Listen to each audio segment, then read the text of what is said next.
Hello, everybody. Welcome back to another episode of Slay It, where we dare to dream big. And I know it's been a while ever since I posted a video because, of course, I've had school and it's really hard to adjust to high school since I'm a freshman now.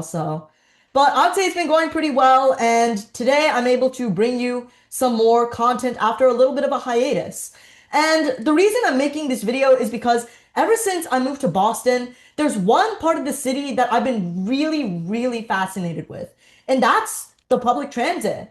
And the reason I want to make this video is because I want to educate others like me who may have also recently moved to Boston, or maybe just tourists who are looking to know how to navigate the city properly. And I'm looking to sort of educate them and make that a little bit easier for them.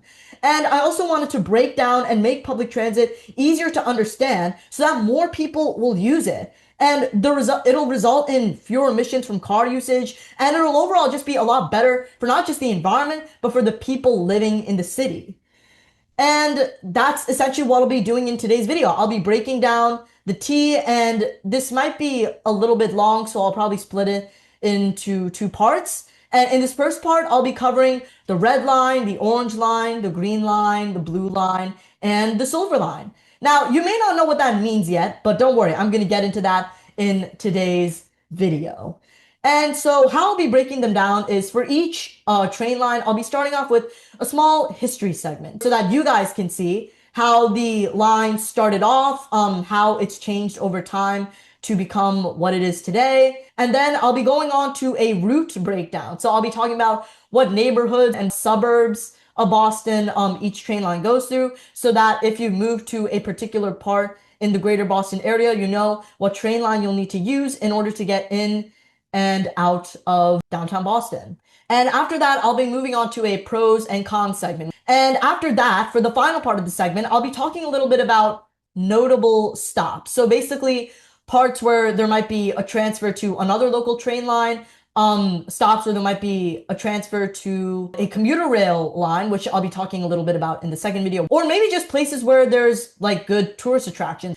So that's how I'll be breaking down each train line, and I'm going to get into it right now. But before I do, I just want to ask you that if you're watching right now, then please consider subscribing. We are getting so close to 1,000 subscribers, and I'm really hoping to get there after this video comes out. So if you are watching right now, then please do consider subscribing to give us that final push to the 1K subscriber milestone. So with that said, thank you so much for watching, and I hope you enjoy.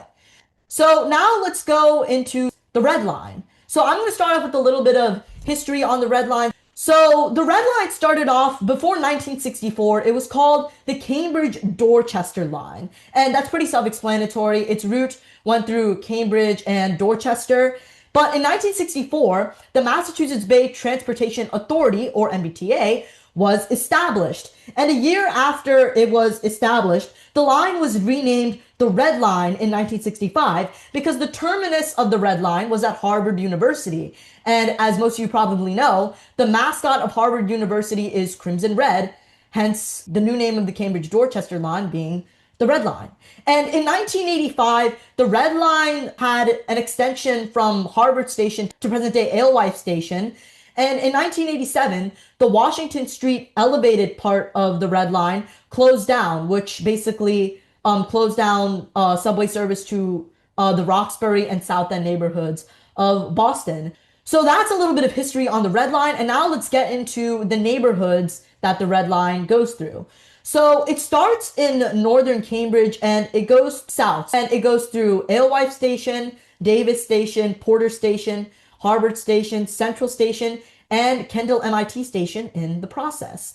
And then it crosses Longfellow Bridge to go into Beacon Hill and then downtown. And after it crosses Longfellow Bridge, it enters Charles MGH Station, and then Park Street, then Downtown Crossing, and then South Station. And then after it leaves downtown, it heads into South Boston before entering Dorchester. And in the process, it goes through Broadway Station, Andrews Station, and JFK UMass Station. And then it's here that the Red Line splits into two branches.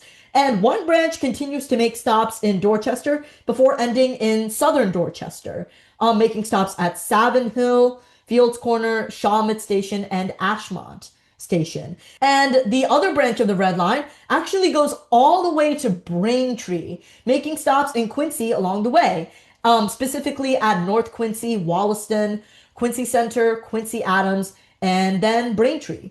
And this branch makes the Red Line one of the furthest reaching lines in Boston local public transit. So that's a route breakdown on the Red Line, and I'll be heading into some of the pros and cons of the Red Line. So one of the pros, as I just mentioned, is it's very, very far reaching, particularly the Braintree branch. So that's really good for people living in Quincy and Braintree rather than having to take the commuter rail, which I'll get into in the second part of my video. They can just take the Red Line right into downtown Boston. And another pro of the Red Line is it provides a really, really good view from the Longfellow Bridge to the Charles River. And I found out about this the first time I rode the Red Line. It was absolutely amazing. I was looking out the window and you could just see the entire Charles River around you. You could see the Science Museum, you could see the Tobin Bridge, and it is just a really, really great view from the Longfellow Bridge if you're taking the Red Line to Kendall MIT or further than that. And it also provides service to a lot of major universities such as Harvard, MIT, and UMass Boston. And that's really good for college students in Boston. So it's a really, really easy commute to get to whatever university they may be attending. So those are some pros of the Red Line. And now into the cons of the Red Line. One of the biggest cons of the Red Line that I found when riding it is inconsistent speed. Like whenever I've ridden the Red Line, sometimes it's gone really, really fast. Like I would go from Park Street Station to Alewife Station and it would get there lickety split. Whereas sometimes I've ridden the Red Line and there's been a lot of start and stop. It didn't really, I guess, go at the maximum speed it could go at. And that's kind of what led me to put this on this cons list. Just really inconsistent speed. Some days it's really great and some days it's just really slow. And another con of the Red Line that I found when riding it is everything about it are just a little bit dingy.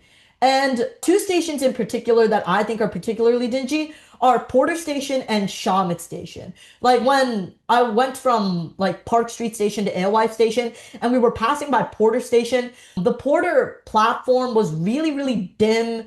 It didn't look like a place that I would want to wait for a train for, and that sort of made it a little bit repelling. And same with Shawmut Station. I've heard from a lot of people that it isn't really like the best station on the Red Line. It's perhaps one of the worst stations on the Red Line in terms of, I guess, cleanliness and I guess like safety as well. Like it just doesn't feel safe when you're in the station. And additionally, the cars as well, once again, they feel a little bit run down, a little bit old, a little bit outdated. But that is something the MBTA is in the process of fixing. And one more con of the Red Line that I have for you guys that I've experienced every single time I've wanted to ride the Red Line is it doesn't have a blue line connection. And every day, if I ever want to get into Boston, I have to take the blue line. And if I ever want to go to Harvard Square or Cambridge or Dorchester or South Boston, it's been really, really annoying because there is no blue line connection. So I've had to like get off at Government Center, then take the green line at Park Street, and then the red line from Park Street to wherever I need to get to. And it's just been really, really annoying and inconvenient. So those are some pros and cons of the Red Line. And now I'm going to get into some notable stops of the Red Line. So one of them I mentioned just then. One of them is Park Street.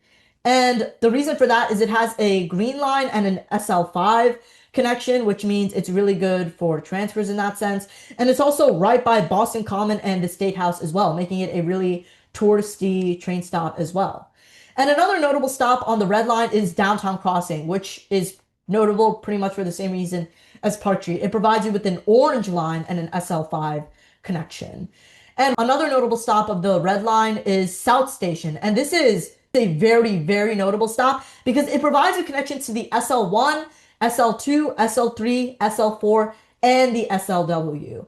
And in addition to that, it also gives you a lot of commuter rail connections. Like it's a terminus for 9 out of 13 of the commuter rail lines. And if you want to find out about which line specifically it is a terminus of, you should definitely go ahead and watch my part 2 video where a part of it will be covering the commuter rail. And another reason that it is very notable is because it also has Amtrak connections to the Acela and the Northeast Regional Amtrak lines. So that's why South Station is a notable stop. And probably the last stop on the Red Line that I'd say is the most notable is Harvard Station. Harvard Square has to be one of the most touristy, if not the most touristy parts of Boston. And it's also a terminus for many, many bus lines. Here are like six of the notable ones. It's the terminus for the 1 bus to Nubian Station, the 66 bus to Nubian Station via Alston, the 71 bus to Watertown Square, the 73 bus to Waverly, the 77 bus to Arlington Heights, and the 109 bus to Linden Square via Sullivan Square. And so just you can probably see from that Harvard is definitely a very busy station, not because it's very touristy, but also because it provides a lot of bus connections. So that's the Red Line for you guys. And now I'm going to move on to the Orange Line. So a little bit of history on the Orange Line. In 1901, the main line elevated, which is essentially the ancestor of the Orange Line, opens, which connects Sullivan Square in Charlestown to Dudley Square in Roxbury. And it consisted of the Charlestown elevated for the northern part of the line and the Washington Street elevated for the southern part of the line. And in 1909, the Washington Street elevated extended further south to Forest Hills, with Green Street being added as a station 3 years later in 1912. And in 1919, the Charlestown elevated, the northern part of the mainline elevated, was extended further north to Everett. And in 1947, the Metropolis Transportation Authority, which was a predecessor of the present-day MBTA, took control of the elevated train system in Boston. And in 1964 was when the MBTA was established. And a year later, the Main Street elevated was renamed the Orange Line. And in 1987, the MBTA finished putting all elevated parts of the Orange Line underground, which brings us to where we are today with the Orange Line. And now for our neighborhood breakdown. So the Orange Line starts in northern Malden and goes south through East Medford, East Somerville, and then Charlestown. It starts at Oak Grove Station and it makes stops at Malden Center, Wellington, Assembly, Sullivan Square, and Community College. And then it goes under the Charles River to enter North End and then downtown, making stops at North Station, Haymarket, State, and Downtown Crossing. And it then enters Chinatown before running along the Back Bay South End border, making stops in Chinatown, Tufts Medical Center, and Back Bay. And then the Orange Line enters a very unusual phase where it runs along the Roxbury, Fenway, Kenmore neighborhood border, and then the Roxbury Mission Hill border. And it makes stops at Mass Ave, Ruggles, and Roxbury Crossing in that portion of the Orange Line. And then it enters JP before ending at Forest Hills Station, making stops at Jackson Square, Stony Brook, Green Street, and then Forest Hills. And so some pros of the Orange Line are the new cars. One of the reasons I love riding the Orange Line is for that very reason. The new cars on the Orange Line are so nice, and they have a very great announcement system as well. They give you all the bus connections at each station. And it's an easy commuter rail connection as well, from the Southwestern and West commuter rail lines to Northern commuter rail lines. And the reason for this is because the Orange Line makes a stop at Back Bay Station. Like 4 or 5 out of the 13 commuter rail lines make stops at Back Bay. And the Orange Line also stops at North Station, which is the terminus for the 4 Northern commuter rail lines. So the Orange Line provides a really seamless connection. If you're on the commuter rail and you get off at Back Bay, you can easily just hop on the Orange Line and get off at North Station and then catch a Northern commuter rail line if that's the route you're taking. And the final pro of the Orange Line for me is that it's a relatively consistent speed. Like there's really any starting and stopping. And overall, it's just a very, very fast line that rarely stops. And I think it's very, very reliable in that sense as well. And I actually told a lie. That is not the final pro of the Orange Line. This is the final pro of the Orange Line. 100% of the Orange Line stations are handicapped accessible. And the thing is, with a lot of the local public transit lines, either like one of them isn't handicapped accessible or 2 of them aren't handicapped accessible. On the Orange Line, every single one of the stops are handicapped accessible. That's not a characteristic that other local public transit lines in Boston necessarily possess. So those are some pros of the Orange Line. Now on to some cons of the Orange Line.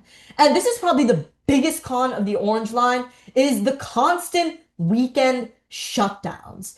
And the reason for this is because the upkeep of the Orange Line wasn't necessarily all that great in previous years. There was a lot of signal work needed, a lot of maintenance work needed, and now in more recent times, there's had to been a lot of weekend shutdowns in order to do that signal work and do that maintenance work. So that's definitely one con of the Orange Line. Another con of the Orange Line, I'd say, is this is a little bit nitpicky, but it can be shaky at times. And I found this as well because most days on my commute to school, I ride the Orange Line. And at some points, it can be quite shaky, like rocking back and forth and stuff. And I think, yeah, that is definitely another con of the Orange Line that, yeah, I'm mentioning here. And one more con of the Orange Line is it's a really difficult transfer to the Blue Line when you're going towards Forest Hills. And once again, I experience this every day when coming home from school, and it's all because of this thing called the long hallway. And basically how it works is whenever you're taking the Orange Line towards Forest Hills and you get off at State, you have to walk this really long corridor, and you have to, in order to get to the Orange Line to Oak Grove platform, along with both Blue Line platforms, you have to walk that very long hallway to get to those platforms if you got off at State and you were traveling towards Forest Hills. So that's what makes that transfer sort of difficult and a little bit inconvenient. So those are some pros and cons of the Orange Line. Now I'm going to be talking about some notable stops on the Orange Line. So the first notable stop of the Orange Line is North Station. And I talked about this earlier. One of the reasons that it's a notable stop on the Orange Line is because it's a terminus for all four of the Northern Commuter Rail lines. And a lot of people get off and get on at North Station every day to commute into Boston and to go home after they're done with work. So that makes North Station a very notable stop. And another reason it's very notable is it also provides a Green Line connection. And there's also TD Garden there, of course. So if you're going to see a Boston Celtics game or a concert at TD Garden, you're definitely going to get off at North Station. And another notable stop of the Orange Line is State, and that's because it provides a Blue Line connection. And another notable stop of the Orange Line is Downtown Crossing because it provides a Red Line and an SL5 connection. And another notable stop on the Orange Line that I talked about earlier is Back Bay Station. And once again, it's because it is 5 commuter rail lines that go through Back Bay. And it also provides Amtrak connections to the Acela and Northeast Regional. And there's also a notable bus line there, the 39 bus to Forest Hills. And yet another notable stop on the Orange Line is Ruggles Station. And that's because it has 13 bus connections. And notable bus connections are the 15 bus to Fields Corner, the 22 bus to Ashmont, the 23 bus to Ashmont, and the 28 bus to Mattapan. And it also provides some commuter rail connections for 3 commuter rail lines. And the final notable stop on the Orange Line that I consider notable, at least, is Forest Hills Station. And it provides a whopping 18 bus connections, which is a lot, like quite a lot for an MBTA transit station. And a few of the notable bus connections are the 32 bus to Wolcott Square by Reedville Station, the 39 bus to Back Bay, and the 31 bus to Mattapan. And just like Ruggles, it provides 3 commuter rail line connections. And if you get off at Forest Hills, you can also see the Arnold Arboretum as well, which I personally think is really nice. If you're a tourist in Boston or you recently moved to Boston, definitely go check it out. So that's a little summary on the Orange Line. Now we move into the Green Line. And so a little bit of history on the Green Line. In 1897, the Tremont Street subway opened, and it was America's first ever subway. And it consisted of present-day Park Street stations and Boylston stations. And it was basically an underground streetcar. And in 1898, it was extended to present-day Government Center. And in 1958, the Metropolitan Transportation Authority bought the Highland branch of the Boston and Albany Railroad and converted it into the present-day Green Line D branch. And in 1969, the A branch of the Green Line, which ran between Park Street Station and Watertown, was replaced by the 57 bus, which runs between Kenmore Station and Watertown. And in 2022, the D branch was extended from Lechmere to Union Square, and the E branch was extended from Lechmere to Medford Tufts, forming 2 northern branches of the Green Line.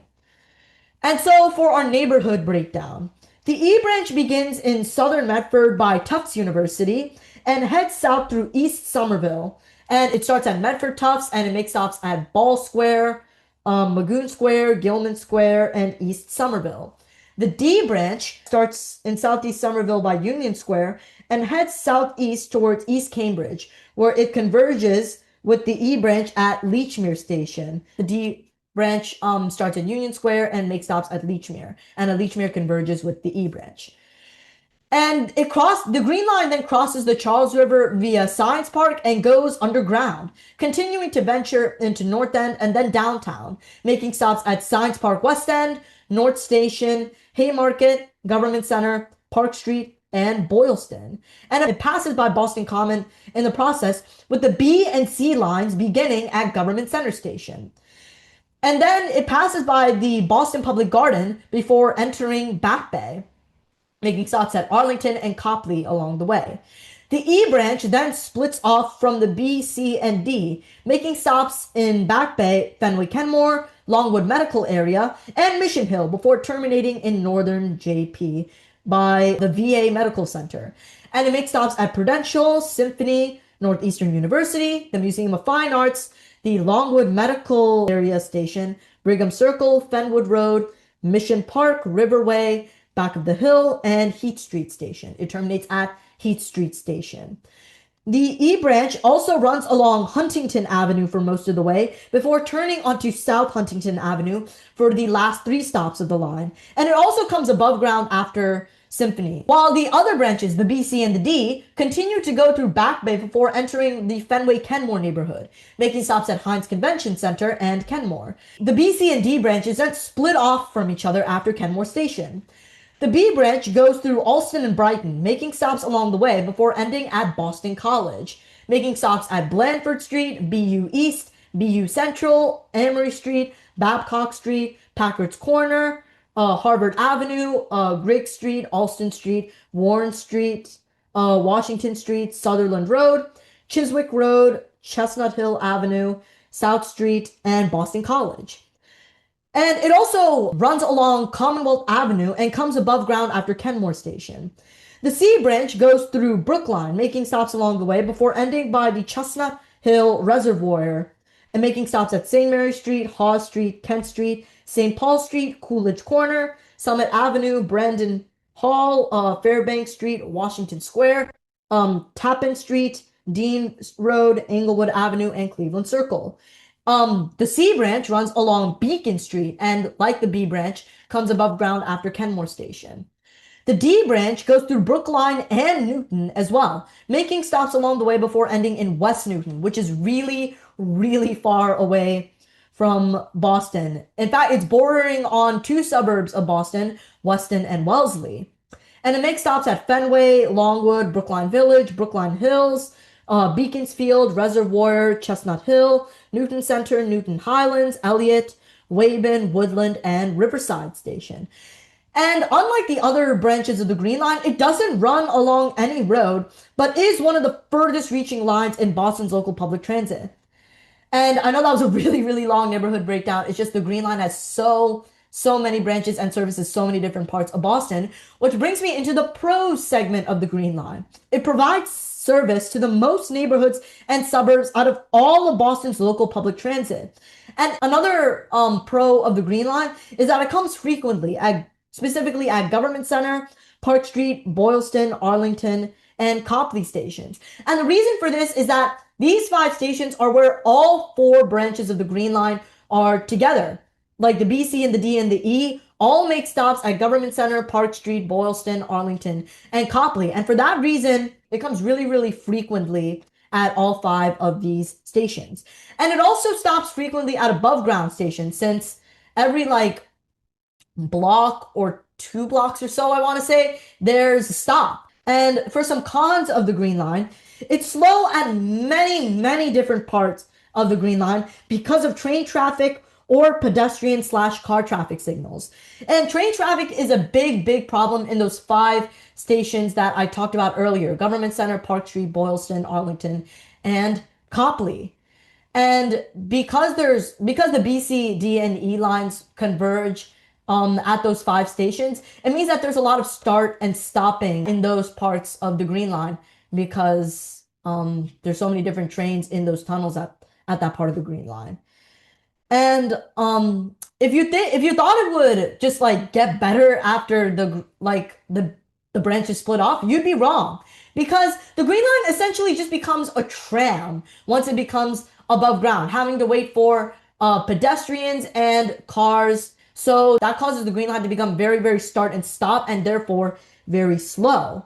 And another con of the Green Line is lack of handicapped accessible stations. Like if you just look at a MBTA subway map, you'd see that a lot of the other local train lines in Boston, like there's only 1 or 2 stops that aren't handicapped accessible. Whereas with the Green Line, there's so many stops on the Green Line that just aren't handicapped accessible, and most of them are above ground stations.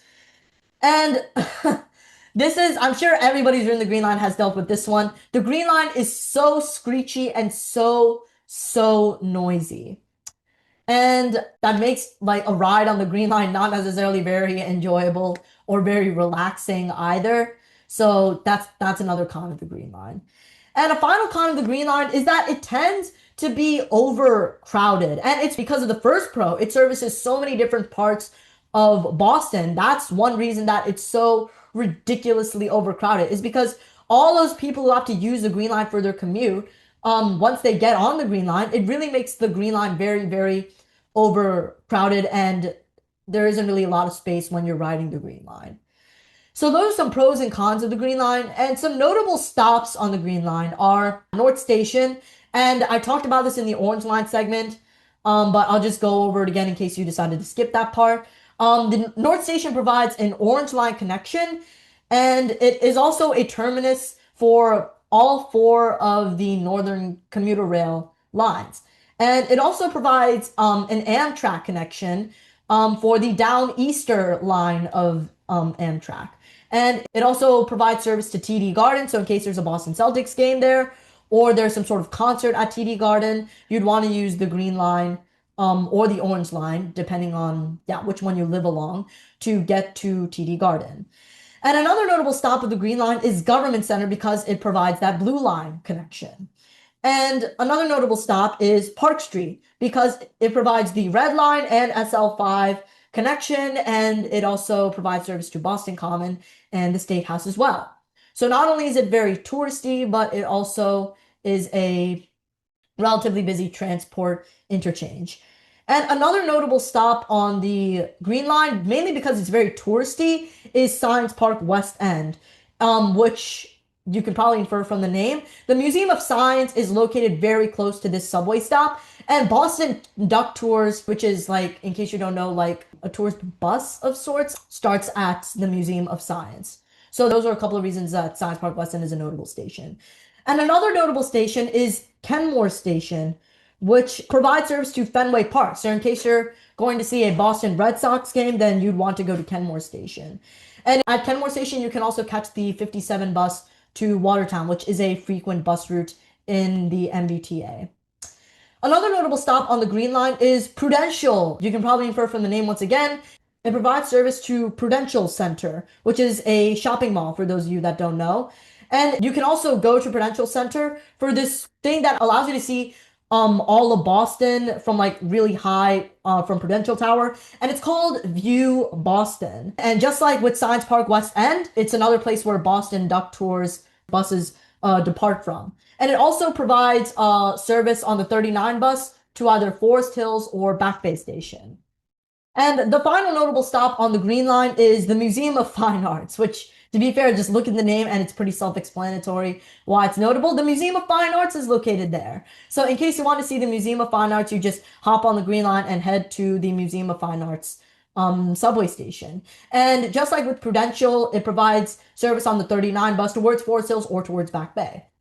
So that's the Green Line. And the fourth train line that I'm going to be covering in this video is the Blue Line. And so just a real quick history on the Blue Line. In 1904, the East Boston Tunnel opened, connecting East Boston to downtown.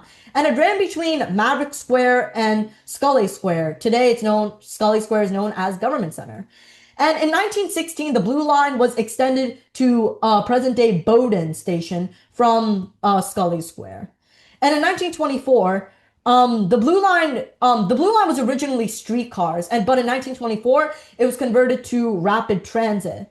And in the 1950s, the Blue Line was extended from Maverick Station to present-day Wonderland Station by repurposing the Boston Revere Beach and Lynn Railroad, which followed a very similar route to today's Blue Line. And in 1965, a year after the MBTA replaced the Metropolitan Transportation Authority, or the MTA for short, the entire train line was officially named the Blue Line, which leads us to today's present-day Blue Line. And so for a real quick neighborhood breakdown, the Blue Line begins in Eastern Revere and moves southwest. It starts at Wonderland Station and makes stops at Revere Beach and Beachmont.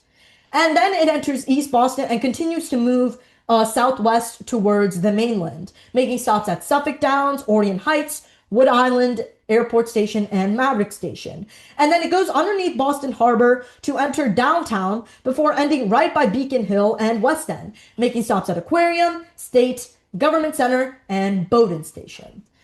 And so some pros of the Blue Line is, in my opinion, I would say that the Blue Line has the most consistent speed of all the local train lines. I ride the Blue Line every day, and I'm rarely disappointed because rarely are there any starts and stops. Rarely does the Blue Line just slow down all of a sudden.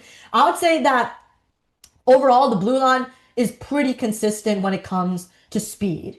And another thing I like about the Blue Line is that it provides connections to water transportation and transport by air. And at Aquarium Station, that's where most of the ferry lines, I'll get into that in my part 2 video, that's where most of the ferry lines depart from. And since the Blue Line makes stops at Aquarium, it provides connections for water transportation.